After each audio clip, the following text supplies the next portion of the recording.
ale nejenom bambus. Taky nejrůznější další předměty a to, co vám v knihách neřeknou, to, co vám v těch filmech neukážou o roztomilých pandách je, že panda si chytí tyče a potom Bůh vám pomáhej. Aha.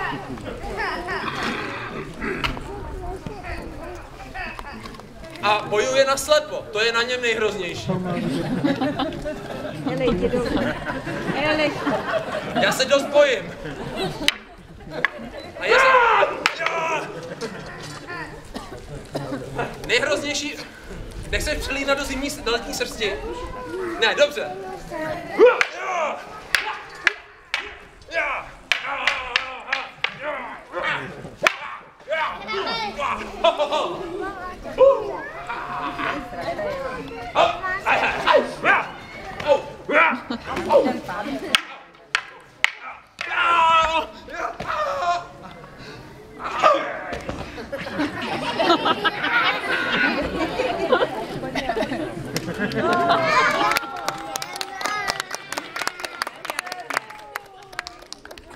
Je na čase schodit zimní srst.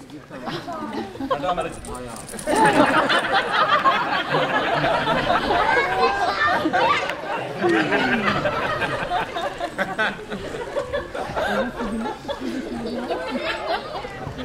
Medvěde už nikdy donesl mým dětem do skřínky.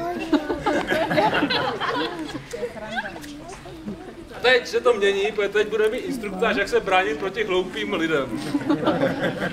Tak když se pasete v lese, může někdo přijít a z nahrání vás nakopne. Vy mu podáte ruku, on vám jí zkroutí, pak vás zase nakopne.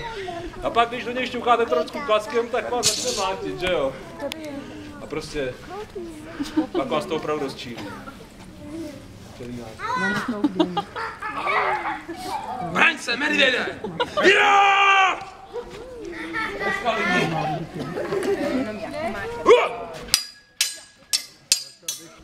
A pak se musíte prostě evolucí vyvinout v to, že musíte být strašný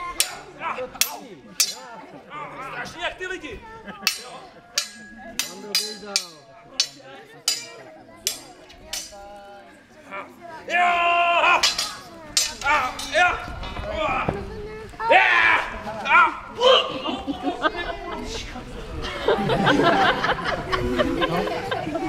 Tak prosím vás, my pořád si pamatujte, že my nejsme blázni.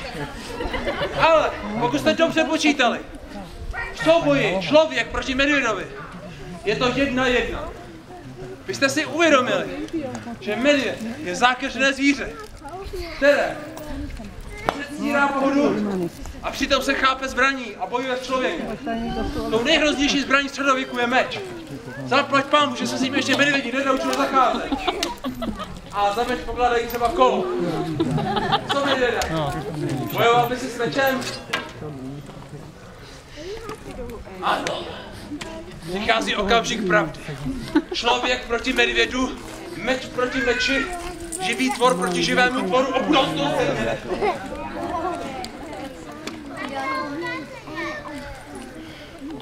Sind die echte Schwerte? Ja! Co se smířit?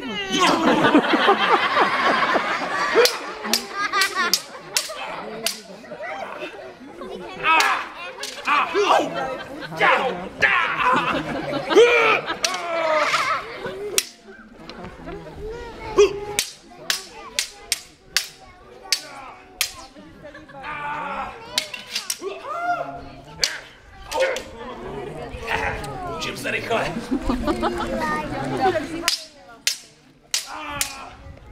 Stejně si je velký, tlustý panda. To je největší a nejtlustší.